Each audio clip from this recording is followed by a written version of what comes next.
Good morning and welcome to Adolescents Access to SRHR, What Can We Do?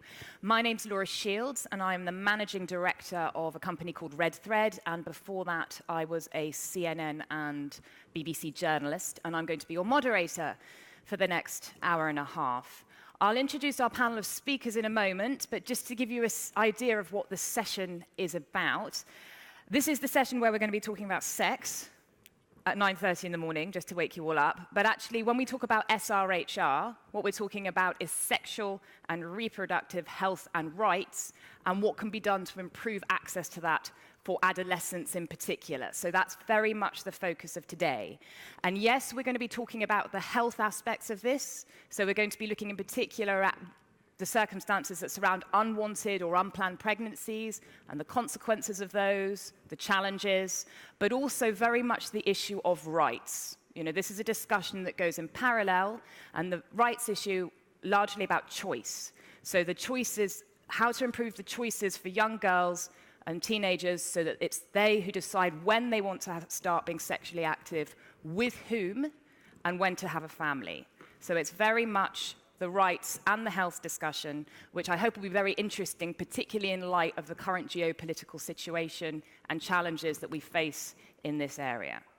There will be an opportunity for you to ask questions in person, the old-fashioned way, throughout the panel, but there are also ways to participate online. So if you were here yesterday, you can use the app. Just remember that we're in A1.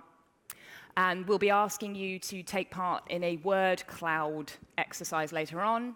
But you can also tweet your questions or your comments using the EDD's hashtag, but also the special one for this session, which is SRHRBE. So that's hashtag SRHRBE. So I hope you'll all take part, and please do ask lots of questions.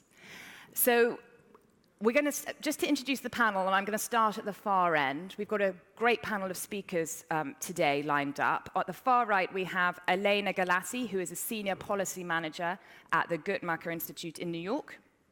Washington, apologies. Moving up, we have Dr. Ian Askew, who heads up the SRHR team at the WHO, amongst other things, research team. Nicola is the Health Minister in Burkina Faso. Thank you for being here. Alexander De Croo is the Deputy Prime Minister and also the International Development Minister here in Belgium. Thank you for being here. To his left, we have Marietta Jager, who is the Deputy Director General for International Cooperation and Development at DevCo at the European Commission. And finally, but not least, we have Fonsina Ashan, who is a young EDD's leader and also works with young women and girls who are facing issues related to SRHR in their own countries. So we're going to spend about 20 minutes setting the scene and talking about the challenge. And I'm going to ask Fonsina to kick off, if I may. Can you give us a sense, or a picture, if you like, of what the situation is when it comes to accessing SRHR for young girls and adolescents in the countries that you work in? Thank you so much for giving me the opportunity to be a voice at the EDD conference, a voice for female and male activists around sub-Saharan Africa, working tirelessly to ensure that women's rights and women's health is respected. I sit here today with countless stories of women and girls, stories that I'm afraid to share because I will be putting their lives in danger, because they simply exercised their human right to choose. In developing countries, poverty has proven to be a direct cause and consequence of inadequate reproductive health and rights, where women are more affected than the men. Yes, poverty is sexist. I was 21 years old when I first considered an abortion.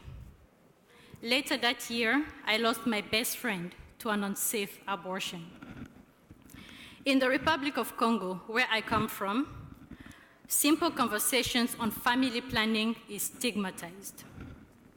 Many women and girls will have at least 2 unsafe abortions in their lifetime. Because of the stigma on family planning and lack of access to family planning, young girls would rather have an unsafe abortion than seek contraceptives. I was in that position 3 years ago.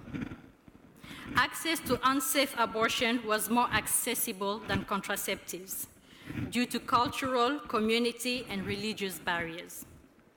I was in an environment where girls knew one thing: you get pregnant, you have an abortion. Conversation on contraceptives was not easily accessed.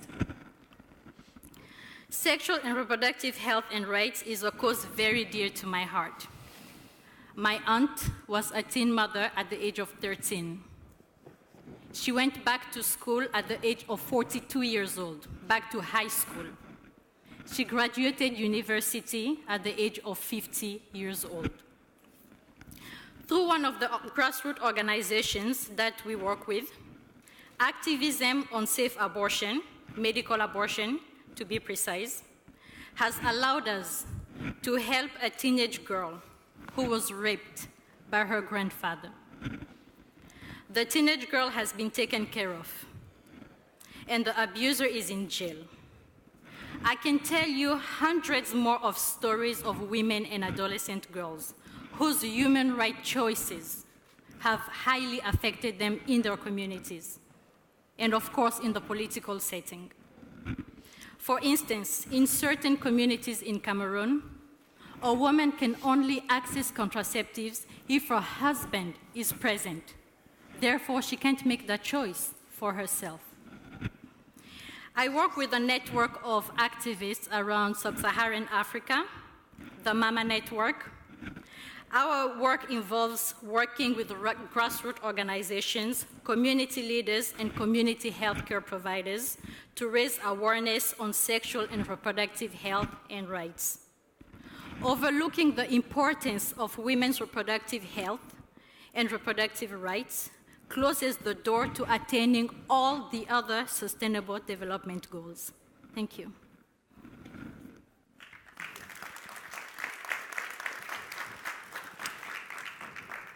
Thank you, Fonsina. Alana, I'm going to come over to you now. Some fairly tough, sort of difficult testimonials that we've just heard from Fonsina there.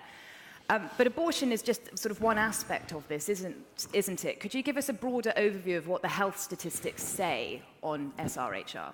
Yes, I can. And thank you for sharing your story in a room full of strangers. I appreciate your openness so early in the morning and with so many people. Okay, so we know that gaps in sexual and reproductive health and rights take enormous tolls on individuals, communities, and economies around the world, and I think all of the examples that Fonsina just shared are very clearly illustrate this. Closing these gaps, though, is going to require a holistic approach that encompasses the rights of all individuals, and this includes adolescents, to make decisions about their bodies and their lives free of stigma, free of discrimination, and free of coercion. So what do we know about SRHR? We know that women and girls have less opportunities to pursue their educational and professional aspirations due to sociocultural norms which prevent them from realizing their potential. We also know that women suffer from violence in excessive numbers. In fact, 1 in 3 women in their lives will experience gender-based violence, most often from their intimate partner. And women and girls, not men and boys, are the ones who die or become injured during childbirth. For adolescents, this is all compounded. Complications of pregnancy are the leading cause of death amongst 15 to 19-year-olds in developing regions. So, again, reflecting what Fonsina shared with us. And worldwide, 23 million adolescent women aged 15 to 19 have an unmet need for contraception. This means they don't want to get pregnant, but they're not currently using a modern method of contraception. If we met that need, we could prevent 2 million unplanned births and 3 million abortions. Compared to other regions, the majority of this unmet need sits within sub-Saharan Africa. 11.3 million 15 to 19-year-olds have an unmet need for modern contraception, and nearly half of all the pregnancies in this age group are unintended, and half of these end in abortion, almost all of which is unsafe. So I've just given you a lot of data. That's a lot of figures, a lot of numbers to process, but there's a very clear pattern. Adolescents need education, they need services, and they need access. Of course, though, sexual reproductive health and rights is more than just contraception, it's more than just pregnancy, it's more than just preventing unsafe abortion. The recently launched Guttmacher-Lancet Commission on Sexual Reproductive Health and Rights brings together the most current evidence, recommending an essential package of sexual and reproductive health and rights interventions that all governments should provide to people who need them, and this includes adolescents.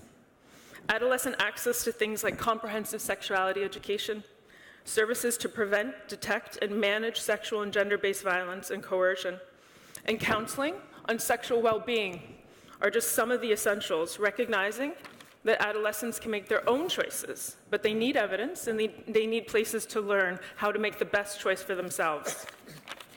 The good news is universal access to sexual and reproductive health and rights is affordable, it's attainable, and it's essential to the achievement, equitable development, and human rights for all human beings. Governments, and I'm looking down the panel, they have a critical role to play here, especially in areas with the greatest burden. And as Fonsina's opened up this session, we understand that a lot of that rests within sub-Saharan Africa. I think I'll leave it at that. Thank you very much, Alana. Thank you. Nicola, we've had the broad overview of the statistics, but I'd like to come to you now for country-specific views. So perhaps you could tell us a bit about the challenge that you face as a relatively new health minister in Burkina Faso and what it is that you're hoping to do to improve SRHR, particularly for teenagers and adolescents. Thank you. Thanks. I think it will be good for me to express my view in French, Oui. but don't see the room is ready for. You can use, if you want to use if you don't speak French, please put on your interpreting boxes if you have them at the moment. Yeah? Anybody need a box? Okay. No? Merci. Thank you. I've listened very carefully to what the young lady from Congo has described. And that situation is exactly the same as that affecting young women, girls in Burkina Faso. They're faced with the same situation in Burkina Faso. The first challenge is the size of the problem. 65% of the population is under the age of 25. The second challenge is the burden, the blockage that blocks their access to information, to discussion, to an open, frank discussion on their sexual and reproductive rights, and what older people say to them because of the taboos. Even talking about menstruation is something that is not discussed. It is not allowed. The third challenge is really the weakness in the public system, a weakness to offer the appropriate services. For example, there are 371 communes, and the centers offering services for young people are staffed by there are only 8 of these centers working out of the 371 communes. So there's a problem with services that are accessible and close to the young people for them to be able to use services that may exist. And fourthly, as things stand today, we really do want to develop something. We would like to reflect the will of the President of the Republic, President Makobari, to be able to guarantee health for women and children. And when we speak about wealth for women, we're focusing mostly on young girls where the needs are really acute, really serious. The National Assembly has just voted a law which is criminalizing child marriages. The age of marriage now has been raised to 18 to put an end to child marriages. And in relation to mosque marriages, traditional marriages, and church marriages were not considered as marriages in a civilian, with civilian status in the past, but now all are considered to be marriage, and women can demand their rights, reject those kinds of marriages, regardless of the type of marriage that has been contracted. So as things stand today, that is our current situation. We now have a national plan to speed up the provision of services for family planning. And this will include everything that has been considered to be effective, efficient, and that was published in the Lancet by Goodmatcher recently. And we've looked at our plan, and it's exactly the same features that were proposed there that are in our plan. Thank you. Ian, picking up on what you've just heard, from the WHO perspective, can you give us a sense of the relationship between access to healthcare in general, so healthcare coverage, and access to SRHR for young people? Is there a positive correlation? So the better the healthcare coverage, the better the access to these services and rights. Well, thank you very much, and it's a great honor to be on this panel with the other panelists here. I wanted to start the perspective that we're living in a world where a recent report from WHO and the World Bank showed that over half of the global population does not have access to the basic health services of any health services. And so that's the starting point. Now, when we drill down to adolescents' access to healthcare services, it's at least as bad, if not worse. And when we drill down to adolescents' sexual and reproductive health services, it's worse yet again. And so we're starting from a global perspective where access to the types of services that we heard, both from personal experience and from the evidence, are both needed and wanted, is extremely difficult to be made available and accessible. And we have to, I think, start from this perspective of looking at a healthcare service system as the entry point. Because when we're considering sexual and reproductive health services and adolescents' rights to access those services, then these are basically the same services as adults need for sexual and reproductive health. There's nothing necessarily different about them. It's the same contraceptive services, the same safe abortion services, the same services for treatment of STIs and for other services. But what is a bit different is that for adolescents to be able to use and benefit from those services, they often have to, depending on the situation they live in, have to overcome numerous barriers to be able to get those services. These can include, just for example, where the service is provided, what time of day the service is provided, what types of services are available, and that, as I say, that goes across all age groups. Is it affordable? Adolescents have very little disposable income to be able to access and purchase services. And even if they get to a place where services are being offered, what's the quality of care they get? Do they get a good quality? Do they get a quality of care that means something to them, that responds to their particular needs? So when we're talking about access for adolescents, we have to put it in the bigger picture of access for the global population. We do know there is some evidence to show that when the health services are available, they're of good quality, they're accessible, then yes, everyone benefits. Adolescents benefit as well as other parts of the population. But we have to always bear in mind that for adolescents, there are particular sets of barriers, there are particular sets of hurdles to overcome. And beyond that, in many, many situations, and we heard it very graphically from Francia's experiences, that there is a social, political environment that in which health systems operate, in which health services are offered, that often together deny adolescents their right to access these services.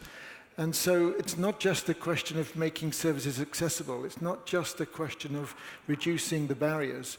It's essentially a bottom line question of, is there a political and social will to allow adolescents in a particular society, in a particular country, to access and benefit from these services so that ultimately they have the right to a healthy life and to enjoy the well-being that comes with a good sexual and reproductive health. Thank you, Ian. Alexander, I'd like to get your reaction to what you've heard so far, but also one of the things that we haven't really talked about yet is the challenge is huge, but it's also been compounded by the funding cuts from the US, particularly from the Trump administration, and the global gag rule. So perhaps you could talk a little bit about that in your answer and how the global community in Belgium is responding to that as well. Thank you. Yes, obviously there's a huge funding gap. And there's funding gaps in a number of domains in the developing world or in international development, but especially towards SRHR. The recent impact of the reinstallation of the gag rule is quite big.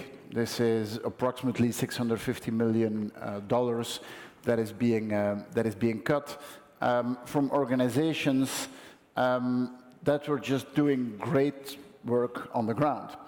And obviously the She Decides movement that started last year was an answer to a decision which I think is a foolish decision from a development point of view. Now, we could be angry about this and stand on the barricades, or we could say, what can we do to compensate this? And that was the idea of She Decides, was to not only be angry, but do something. And I'm amazed how far this has reached. We had a She Decides conference here in March last year, where we raised 181 million euros. Today, we are at more than 450 million US dollars being raised from all types of donors. I mean, yes, classic donors on the country level, but also some private funds, like typically Bill and Melinda Gates Foundation, but also some funds that said, look, we are going to give you 40 million, but please don't tell anyone that you did this, which I found it quite strange. I mean, these were US charity funds that obviously believe in this, but that in the political climate wanted to stay out of the discussion. And that is a bit worrying. It's worrying that sexual and reproductive rights have become, again, a political theme. I thought we had moved beyond that. I thought that it was quite clear to everyone that this is a basic human right, and that access to family planning is actually a good thing. The fact that it became, again, a political discussion is definitely not a good thing for women around the world. Now, this teaches us that history is not going in a straight line. History sometimes moves in circles, which is something that we have to take into account, and that needs to push us to be on the top of our toes. Thank you. So it's not just a question of more money, though, is it? I mean, one of the things that I've heard from several of the panelists this morning is this idea of creating the space for conversation. You know, Fonsina talks about taboos, Alana did as well, so did Nicola, that it's very difficult to even have the conversations around it. So could you perhaps tell us a bit more about how that works and particularly She Decides? It's not only about money, but it is also about money. So let's not forget, because very often we would say, well, this is, the She Decides movement is working around 3 pillars. The first one is advocacy, speaking up, and so on. The second one is about changing the rules. And on the legal part, there is, throughout the world, still a lot of legislation which is discriminatory towards women. Third element is about empowerment and giving more opportunities, and then it's also about money. Still, money is remaining to be a key element of the discussion. But yes, on the advocacy part, we need to keep this element at the top of the agenda, and you need people who speak out on all levels. You need presidents of countries who say, I am a feminist, though I am a man, and I believe that this is the right thing to do, and I will vigorously be critical about gender-based violence and female genital mutilation and so on. But you also need that on the local level. On the local level, you need religious leaders who are willing to at least start a conversation about this. And then we, I think, in the Western world, need to be a bit more delicate on how to start that conversation. This is a discussion that we've had within the She Decides movement a number of times. I obviously believe that abortion is a right at the right moment, and it is part of a global policy, and it's one of the elements of that policy. But it's, to me, not the key element. And so if you go into a discussion with a local religious leader, and the first topic you will open with is the right to abortion, the discussion will be a very short one. You could also tackle it from another angle, and I've seen it happen. You could also talk with local religious leaders about the fact that pregnancies that are too close one to another leads to some medical issues, and that using family planning to avoid that women are pregnant in a too short time has a medical benefit. This is a discussion that you can have with most religious leaders, because they are open to it and they understand the medical issues to that. The advantage is that you have a foot between the door, because you already have a conversation about family planning, and then it's easier to do it, to continue it in other directions. I think that too often we have looked at this in a too ideological view, and it's comfortable to talk about sexual and reproductive rights with, let's say, the Scandinavian countries and like-minded countries and so on. That's a very comfortable discussion, and we will probably agree with each other. But we haven't moved anything around the world. We need to adapt also a bit the way of how to tackle this. I'm going to ask you for some examples of those in a moment. Marietta, I'm going to ask you to come in a moment. I actually want to take a temperature check from the room, if we may. So if you on stage, it's quite hot. That's because of the light. Very hot. It's boiling. It's boiling. It's quite hot, isn't it? Yeah. Temperature check of the room, just to see what your thoughts are on the issue that we've been discussing this morning. So if we could get our question up on the screen. If you're in the app, there is a question that you're going to be asked, which you can put one word in, which is, what does SRHR mean to you? And if you vote on it, and particularly in relation to adolescents, I must say in adolescents, but if you vote, we can just get a sense of what you associate with this topic. So we should be getting some results up. Does the app work?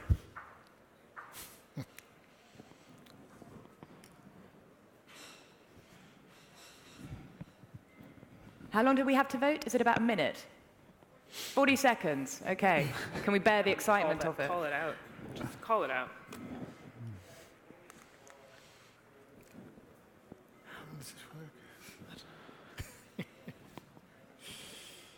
Okay, what have we got up so far? Rights, okay, good. Human. They seem to be doing a dance, which is good. Okay, well, it's about human rights so far. Francina, while we're waiting for some other results to come in, what do you make of that so far? I assume that pleases you.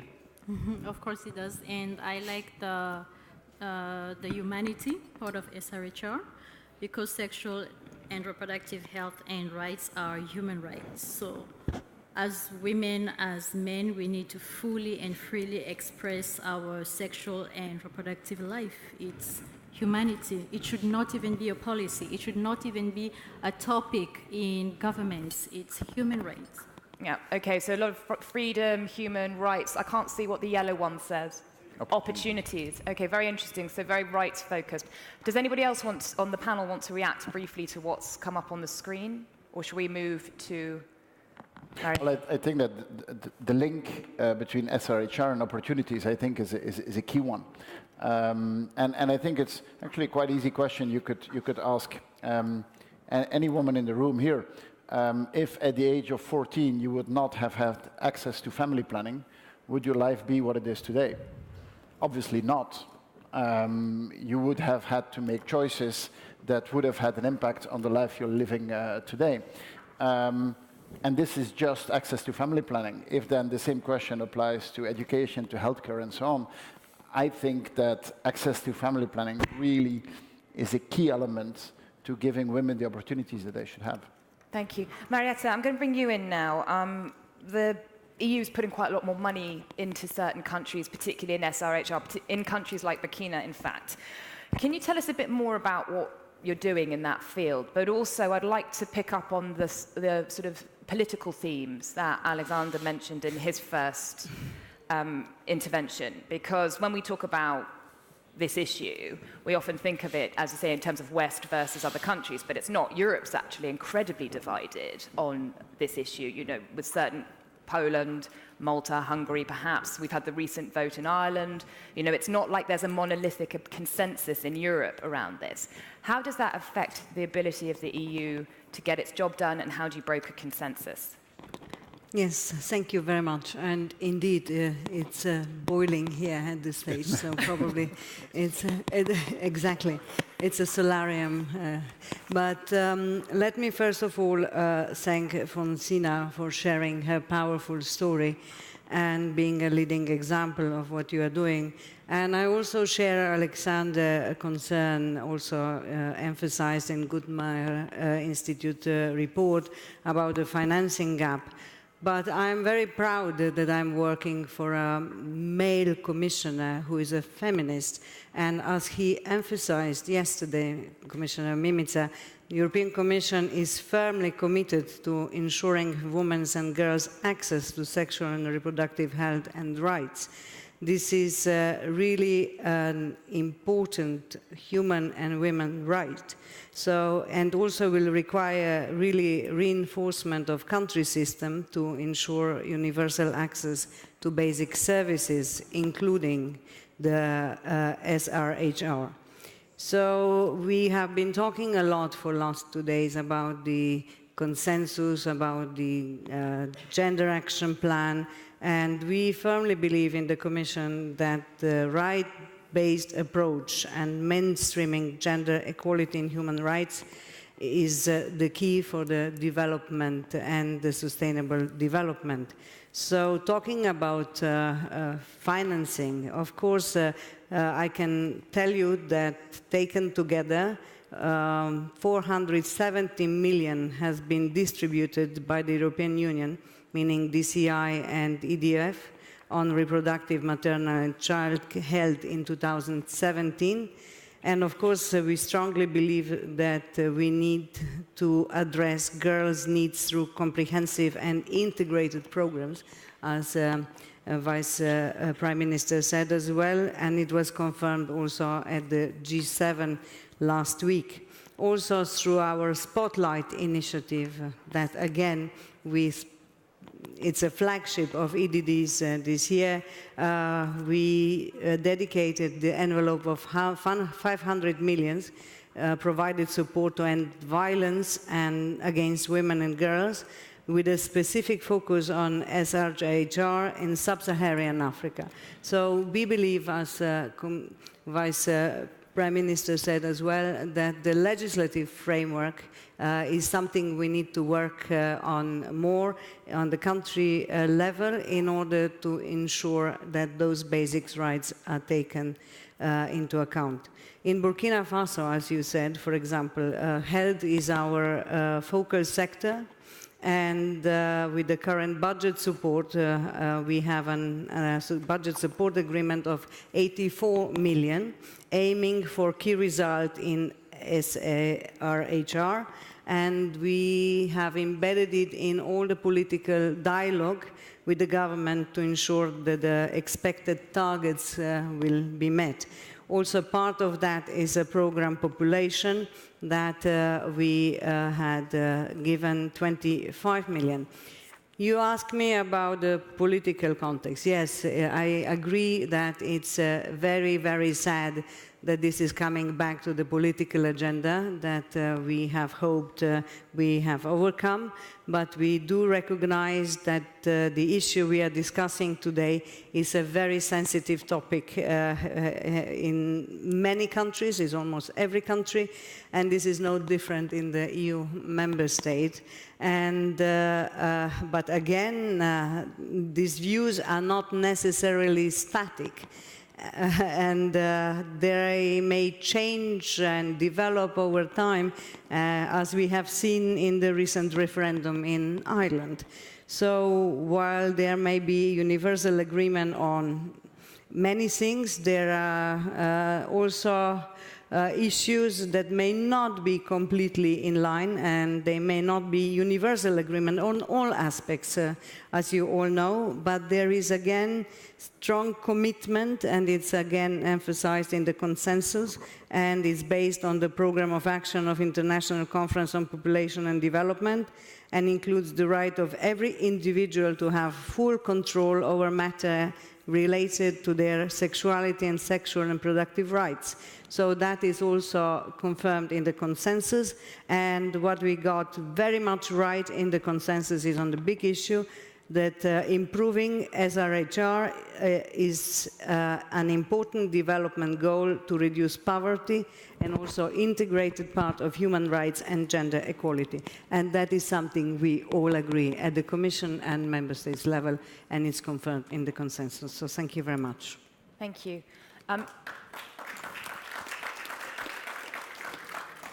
Ian, what are the WHO's ambitions in this area when it comes to pushing SRHR, and also particularly the last R, if we could? Thank you. Thank you. And as many of you know, we have a new Director General at WHO now, and he is extremely passionate about SRHR, and I need to convey that message. As it's important to emphasize that, because he in his personal life, in his previous life as Minister of Health in Ethiopia, really turned the situation around there. And he's bringing that same enthusiasm and rights-based approach to WHO. And when I was introduced, I lead the team in WHO that is responsible for SRHR issues. And so for us, we're very connected to and listening very carefully to our Director General's guidance. Just 5 quick things where we're going to be working to try to push this agenda. One is to consider adolescence in a life course approach.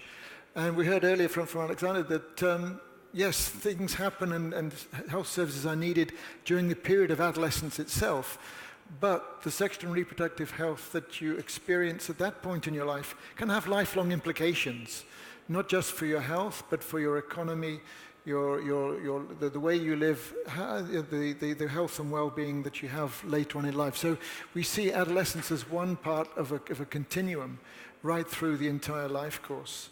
Secondly, we're going to be really trying to encourage and motivate countries to prioritize adolescents and investment in adolescents' health, including their sexual and reproductive health from the beginning, because it's such a critical part of the life course that is often not prioritized by governments. And so we'll be making a lot of demands amongst our member states to try to do this. Thirdly, we'll be providing the evidence and guidance to countries on what to do, how best to provide these types of services. That traditionally has been WHO's role, and from this, in this area we'll continue to do this, drawing from examples around the world to share with other countries. Fourthly, we will make and continue to make the link between health and rights. We've heard many, many times on the panel that health is not just a medical issue, it's not just a social issue, it's not just even a political issue, it's a human right. And a lot of people working in health don't always get it from that perspective. They come at it a very technical way. And I think one thing that is different about the WHO going forward is that we are very much committed to presenting health and encouraging governments to provide health from a rights perspective. And then fifthly, WHO has traditionally worked with ministries of health, and that's our primary partner. But going forwards, in this day and age, we have to partner with much more groups than just ministries of health. It's important to partner with NGOs, and particularly in this area of work. And even more than that, to partner with youth representatives, with civil society, with those who represent the views of the people that we're there to serve. And so our fifth point then is a partnership approach, multi-sectoral approach, to really push health from a much broader perspective than the narrow definition of a medical system. Thank you. I'm going to go straight to Nicola now to get a reaction, because Nicola, you were nodding a lot, so I assume you're one of the people who works in health who does get the link between rights and services. Perhaps you could react to what Ian has been saying about the WHO's ambitions in this area. Thank you. Merci. Thank you. Thank you. Well, of course. What the WHO has just said regarding its ambitions is something we entirely share in Burkina Faso. We have drawn up the plan to speed up family planning, our program with the WHO, and last May we organized the World Health Assembly, during which I did indeed meet the new Director General of the WHO. And the issue we raised was, how can Burkina Faso be helped in facilitating access of teenagers to SRHR? And as the Minister said, as Ian said, we very much felt that the new Director General is extremely aware of the importance of SRHR, that is one of his priorities. And there are a couple of things which are going to be done. First of all, we will give guidance to all those who wish to accompany technically or financially my country to accelerate the process of access to SRHR. And secondly, to provide guidelines which would enable us to overcome a number of obstacles. One essential obstacle is the one regarding the delegation of duties, the sharing of duties.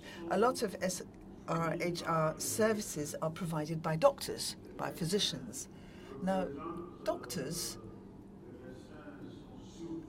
are to be found mainly in the cities, and yet 80% of the population lives in rural parts of the country, where we have paramedics, nurses, etc. Why could these duties not be better delegated so that all the services be made accessible? This sharing of duties would regard, in the main, access to safe abortion, or the interruption of pregnancy, as we call it, rather than say abortion, because there are certain words which should be used rather than others because of cultural and social barriers, so as not to put off certain people, so we avoid certain words. Now, the law says there has to be a college of physicians. Well, as I said, physicians, doctors are to be found mainly in the cities. And the law says there have to be 3 doctors to decide whether the life of the pregnant woman is in jeopardy. It's almost impossible for a woman to do this. And so we're waiting for guidelines which will show that health professionals, midwives, can take the decision on their own, instead of a college which will never meet, because there is no such thing as a college. This is the sort of thing we want to work on with the help of the WHO, and then we will, of course,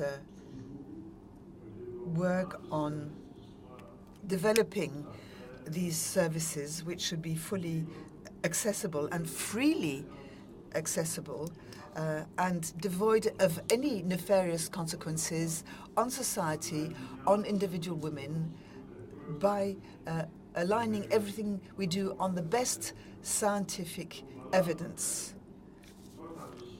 So that is our ambition. It is the same as the WHO's ambition. We have agreed to work together, and the new DG has said he would be visiting Burkina Faso at the end of August on the way to the regional committee of the WHO, which is to take place in Senegal. And so I hope Mr. Askew will make sure that the Director General will broach SRHR of teenagers when he comes to visit us. I want to bring it back to politics for a minute and tough conversations. What kinds of arguments work when you're having these kinds of rights-based conversations with politicians, other organizations that just don't agree with your agenda? You mean on the bilateral level with partner countries, well, yeah, or within Europe? You can, however you want, both. Okay. But don't list them all, just give us your best ones. I think that you sometimes are in discussions where you get members of government who would say, well, you know, having a high birth rate in a country is actually a good thing. And you are wrong that this is an issue, and you will see in 20, 30 years that we were right to have a population that is doubling every 30 years. Obviously, I disagree with that. One of the things that I think we should do more often is try to leverage champions which you already have. For example, you will have presidents of, let's take a country that I think is not present here and not even on the EDD. The president of Ghana is very outspoken on women's rights, is very outspoken on family planning and so on. When he says that it's an important element, often it has more impact than when I say so. And so working more together with people who are champions, and I focus on the African continent. This is the main area of our intervention. This can help a lot to get into a different kind of conversation. I think also that we often have to be more creative and more sensitive to what is the right way, or what is the right type of intervention. I mean, any country is different, and we have too often this view of assuming that, well, Africa is one continent, so it's got to be all the same problem everywhere, right?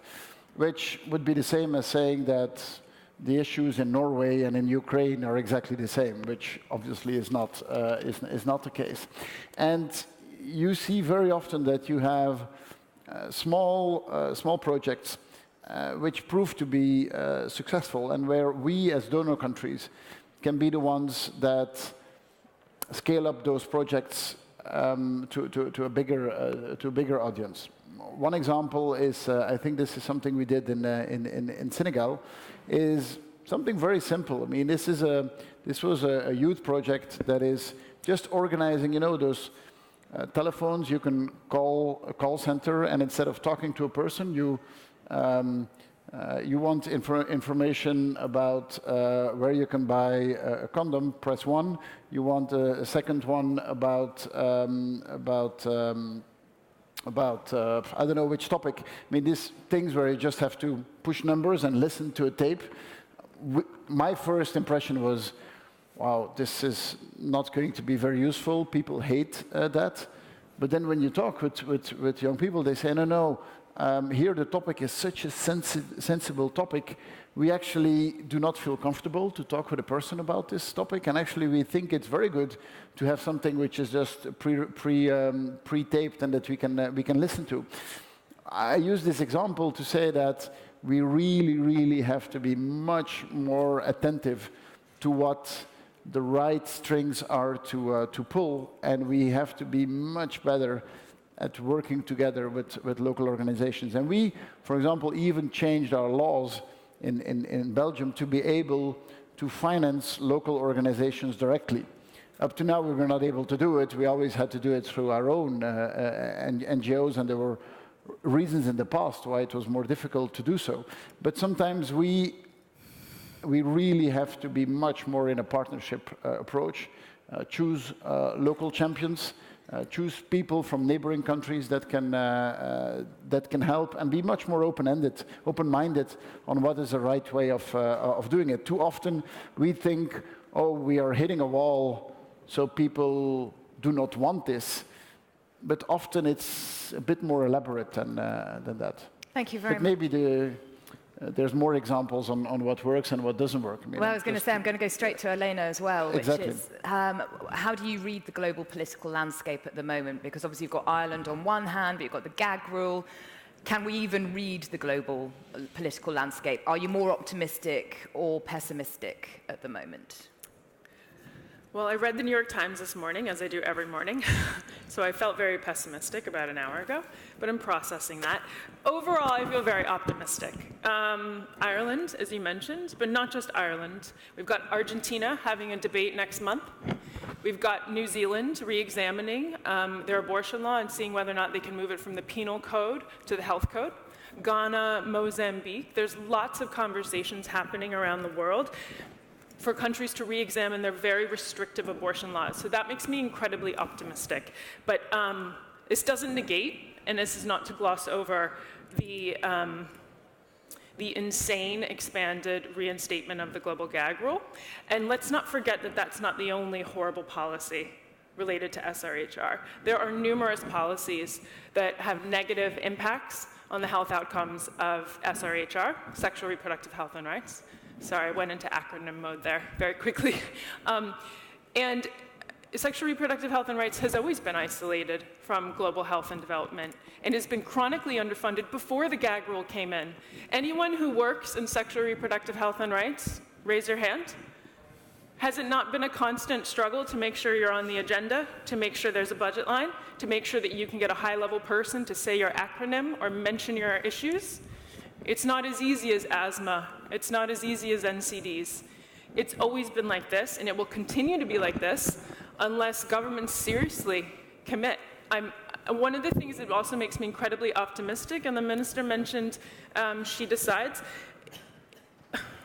we have so much evidence. The Guttmacher-Lancet Commission has all the evidence to make very good evidence-based policies. We have a huge momentum at the moment. She decides is being carried out by everyday people, people whose main task is not to go make laws, but people who have other jobs but also see that their rights are being infringed upon, and they want to expand sexual reproductive health and rights for everybody. So I'm very hopeful. That makes me optimistic. I do have to say, though, this time is very confusing and very scary, but it's very clear to me that governments need to catch up to their populations. Populations are much more inclusive and progressive and comprehensive than many governments and policies reflect. So governments need to commit to evidence-based policymaking, not just doing what we did because we always did it, and really listening to the voices of people that live in their country, both citizens and non-citizens who have rights, and especially listening to adolescents. So I'm optimistic. Adolescents are incredibly impressive. We just have to deliver for them. Thank you. Fonstina, would you like to make a quick comment before we go to the audience for some questions? Yes, I'd like to add a comment on the effects of the global gag rule. And of course, for those who work in SRHR, it has affected all of us. We are based in Nairobi. We work with grassroots organizations in different countries. So we're in Cameroon, DRC, Burundi, Kenya, Uganda, and many more. And in those countries, we also run hotlines. Those are sexual and reproductive hotlines where a woman can call and get information on sexual health. In certain communities that we work with, Mary Stops, who was being funded by the United States, because of the global gag rule, they've had to close most of their facilities. So now we have women in communities where there is no more access to sexual health services. They have nowhere to go, and we don't know what to do. Because most of them live in poverty areas, and they can't, it's not easy for them to move from one place to another to access services. So we really need to do something about that, because the global gag rule has highly affected many organizations and us personally as well. Okay, thank you. Marietta, do you want to say anything at this point before we go to the audience? No, I would just like to say that education is extremely important. So just to add that access to comprehensive sexual education, to give the boys and girls a chance to decide appropriately about their health and life, is something that we can also do together, because you have many approaches. You don't have a one-size-fits-all. You can talk with some people about openly of reproductive rights, control on reproductive rights, when with the some you cannot even mention the word. SRHR, it's now embedded in our vocabulary, but sometimes you cannot even mention it. So that's why education from, the young age of boys and girls in school and outside is very important. Thank you. Right, we have about 15 minutes for questions now. So if you would like to ask a question, please raise your hand. Wait for the microphone. Please try to keep your question relatively short and focused, and also ask it to a specific person. Please, if we can, so that we can get as many questions in, be specific about who you're asking them. So, who would like to ask a question? There's a lady here, okay? And then we'll take two. So, we'll take this lady and then you. And tell us who you are as well. Yeah. Okay. My name is Marleen Bosmans. I'm working at the Belgian Development Agency, Enable, and we're very much obliged to our minister, Alexander De Croo, for being a major advocate for sexual reproductive health and rights. I'm also very happy for the participation of Minister Meda from Burkina Faso, because when we heard about this initiative of the Because Health platform to organize a panel, I was at the time in Burkina Faso for the preparation of the new SRHR program supported by the Belgian cooperation with the Burkinabe government. So I have a particular question for Minister Meda, but actually also for the Guttemacher Institute and for the WHO representatives. Because it's been 18 years now that I'm working in the area of sexual reproductive health and rights. I'm known as a major advocate in Belgium and outside. And we talk a lot about health. We talk a lot of multisectoral approaches to improving access to sexual reproductive health and rights services for adolescents. This has been a major problem right from the start, already in Cairo, 1994. So actually what we're hearing now is not very new. And it's becoming more and more complicated all the time, because at the time it was very easy. You work with the Ministry of Health. Now it's more and more about multisectoral approach, about rights-based approach. Gender, we assume that it's being taken into account, although we all know that it's one of the most difficult issues to be taken into account because it's very abstract. We talk about a multi-actor approach, and we have 3 representatives here of the health community.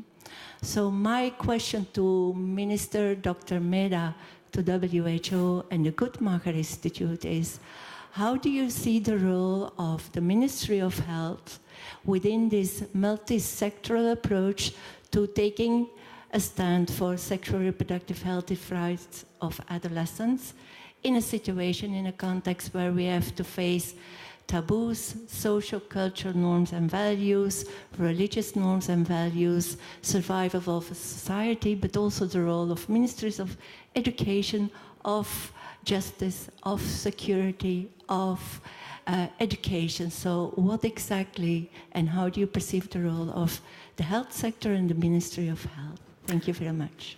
Thank you. I'm going to give you all three a minute to think about that, if you like, and then we'll take the question from the lady here. Thank you. And tell us who you are. Good morning, everyone. Thank you very much for the fantastic panel. My name is Michalina Drejza. I'm representing an organization called Polish Doctors for Women. That is an initiative that we started last year when the emergency contraception in Poland started to be on prescription again. And given that the situation in Poland is quite tragic, I would say, in terms of especially SRHR in context of adolescent, my question actually to all the panelists would be on what can be done from your experience, from your perspective, in a country like Poland, where there's literally no political will of working on SRHR, but there is a strong network of NGOs who can actually do some work on increasing access, for example, like the organization that I'm representing. We probably can't put it to all the panels, so was there somebody that you would like to ask specifically? You can ask a couple of people. I think that it would be just good to hear from different perspectives, so like political and researchers. Okay, all right, so first question on the role of ministries of health in a complicated environment with lots of players. Merci, c'est pas une question difficile. Thank you. This isn't a difficult question. This is a real concern.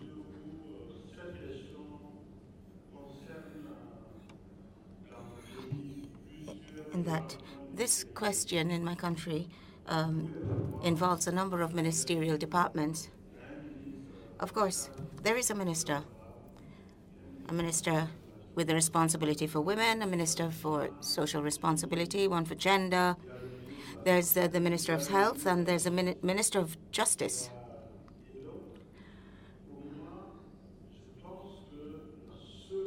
So I think that the only way we can do this better is to agree to work together in this multi-sectorial approach, a multi-sectorial approach. The best way to work together is to list all the issues that have to be settled, to have to be tackled, and to give the responsibility to each ministerial department for the area for which they have the greatest competence. I'm talking about reforming legislation. The Minister of Health is not competent to amend legislation. That's for the Minister of Justice. But there should be input from the minister in charge of youth, women, and health. So all of those ministers should be involved. Here I'm referring to the review of the family code. The family code contains all the rights that women should have, and normally speaking, it's the minister in charge of women responsible for the code of the family, and it is up to her to promote this whole area aimed at enhancing, strengthening the rights. And I would like to create a service to provide information and services. So, using this multi-sectorial approach, it will be up to us to set up a steering committee, allowing for all the experts to work together and allowing the ministers to coordinate. So this would be the best way to make progress on the sexual, reproductive and health rights agenda. And I think everybody would have to adopt this approach and not work in a compartmentalized manner. That will not contribute very much. Two very quick points. One, ministries of health in the health sector can stand firm on the facts and on the basic reality that services are needed and they work. People use services because they meet a need. And that if the Ministry of Health can stand firm on that, then regardless of the politics, if they can have a mandate to provide services that are needed, then they should be able to do that. And second point, from a multi-sectoral approach, the reasons for that we know and why it's essential, but that requires going above a particular ministry, and it often means you need the leadership of the Prime Minister or the President's office to be able to bring together the different sectors to work together. We heard, for example, in Ghana, a very strong leadership at the presidential level to bring together different sectors. And trying to expect one sector to lead others can be a challenge. So I think it's incumbent on the level above to be able to bring the other sectors together. Okay. Do you need to add? All I would add is that is your mic working? Very briefly. All I would add is that ministries have a responsibility to recognize and act according to the evidence, even if the evidence sometimes shows that they're not doing their job appropriately. And evidence-based policymaking can come from a Ministry of Health. And with multi-sectoral approaches, it's incumbent upon a Ministry of Health to explain themselves and the policies that they set to the diverse set of characters that are presented in this new multi-sectoral world. Okay, thank you. And Alexander, the question from the lady here. When there's no political will, but you've got very engaged NGOs, what do? You're getting all the tough ones today. Somehow I saw that question coming in my direction. I think there's a number of things. First of all, as far as we know, we still live in democracies, and elections play a role. Now, elections recently have maybe not always given the result that some of us want, but that's not carved in stone. And women are not a minority. Actually, it's the opposite. Men are a minority. But what I mean is there's a big group of voters that should care about this, and even a lot of men will care about this. So as the civil society in a broad sense, there is an opportunity of playing a role also in having a campaign about this and rallying people around this and showcasing what happens, what are the consequences of certain policies. Now, the difficulty is, of course, that when you try to bring a moderate message, how do you bring a moderate message against people with more extreme ideas who bring it in a very blatant 15 seconds quote way? That's not an easy thing to do. But we see moderate politicians throughout Europe who actually were successful in doing it. So we have to become much more politically astute in this and also adapt the way we convince people in doing so. I think that is one element which I think that we should. I mean, democracy is.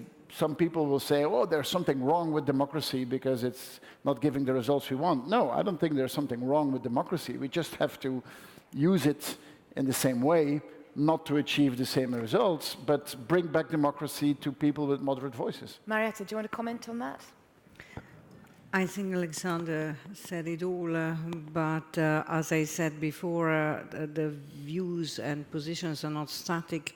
They can be involved, and of course, it's your role to contribute to that as well. Thank you. Thank you. Okay, we've got a question. Some stuff's come in from Twitter and also via the app. So I'm actually going to move. I'm assuming I can ask them in any order I like. We've got a question about disability, because that hasn't been discussed today. So the question that's been asked is, girls and women with disabilities are facing double discriminations and additional barriers to access SRHR services. Disability, accessibility to services and information is lacking, the stigma is even stronger, and abuses are many. So how is this addressed in the way that the panelists work in their different roles? Fonsina, do you have a view on this? In how does it work in the countries that you operate in regarding girls and young women with disabilities? So recently, We have not been able to reach out to communities with disability yet. We are trying in Kenya to create partnerships with other CSOs who work with persons with disabilities to learn from them. How do we best approach this community? We've only worked with women, men, girls, community leaders, village elders, and not yet with persons with disabilities. And if in the audience or on Twitter, online, there are people working in East Africa who have suggestions or tools to help us on how to approach these communities, reach out to them, empower them with information, access to services, we would very much like that. Thank you. Nicola, would you, on the double discrimination for girls and also disability? Thank you. La question est... The question is being thoroughly addressed today. As the EU was saying earlier, we have really focused on education, universal education, and including even positive discrimination towards girls. Practically all the places and schools are given to girls, and it's actually becoming a problem, a concern for the boys. And all of this is being done to try to strike this equality, gender equality balance, so that all girls and boys can have access to information and services and development tools and implements to help them in their development. So as far as discrimination is concerned, for the time being, we're working a lot more bottom up, because when you look at the current situation, it is really not favorable to women and young girls in general. Look at the government. There are hardly any women. They were given the key to the treasury, and since then nobody has access to money anymore. There are 3 women, the Ministry of Finance, Economy and the Budget, and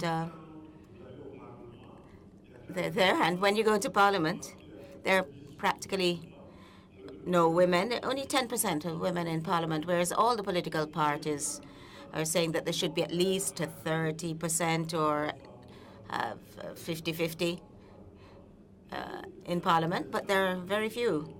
And then in the decision-making bodies, there are very few women there too, practically none.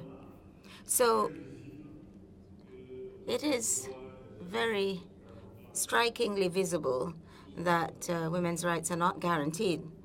And so we're aware of this, and we're working on this through education so that women will have the same opportunities. From Twitter, so this is the tough one right at the end for the minister and also for the EU. If money is such a big issue, why not link it to tax? She decides, in particular, to tax justice. So link it directly to taxation. Sorry, I'm not sure. You want to have a special she decides tax? I think so. I think that's what the question is from the audience. I want to keep it popular. Very short answer. That's good then. Okay, and then finally. No, but on financing, I mean, obviously, it's a question of choices in the budget that you have available. It's also a question of attracting other types of financing, and we often talk about private sector financing. I think also there we have to move one step beyond. I mean, if you want to get private sector financing, you have to understand that the private sector is willing to invest if there is certain elements which makes it interesting for them, being it a certain return from whatever type it is. There is definitely a lot of interest to do these type of things, but then you need models which are a bit more innovative, like impact bonds or commercial partnerships and so on. But there is a lot more we can do, because, I mean, we can say this topic is a topic which is underfinanced, but this topic is, as a Minister of Development, this is the #1 topic that I can convince the Belgian public of the utility of doing development cooperation. because people understand this. It's close to their lives. Here in Belgium, everyone is completely convinced on this. This is a much easier topic to say we want to invest in this than in many other topics. So there is, I think, the popularity of the topic, if I can call it that way, is an opportunity that we should tap into much more often. Okay, thank you very much. So we're going to wrap up now and just move into the final phase. And I'm just going to ask each of our panelists to make one concrete suggestion which they think would improve adolescent access to SRHR. So very briefly, just one practical recommendation. I'm going to start at this end, which means, Elena, you get to go first. So one practical thing that you think could make the real difference. As a global policy person, I would say that governments need to introduce evidence-based policies to support adolescent sexual reproductive health and rights forevermore. Okay, fine. Ian? I would argue that as governments really try to promote and achieve universal health coverage, that they do prioritize adolescents within that for all the reasons I gave earlier. Thank you. So prioritization of adolescents in universal health coverage. Nicola? Merci, nous avons... Thank you. At the level of the government, we've decided that this year will be declared as providing free access to family planning for all women and the population at large, and above all, for young people to use information and communication technology to be able to have access, broad access to information, and also to provide information through ICT to young people. Free, as of this year, yes. Free family planning information. Yes. Fantastic. Thank you. Alexander? Almost continuing on that, the demand for family planning is there. So this is all about supply. And my experience is even in the communities where it is culturally said to be a difficult thing, if you provide it, and you provide it in the right way, people will use it. So this is all about providing it much more than today. Thank you very much. And Marietta? Yes, I want young girls and boys to be included in the decision-making, so basically they can effectively participate and have a say over the decisions that affect their lives. And then they have a choice. That would be my advice. Thank you.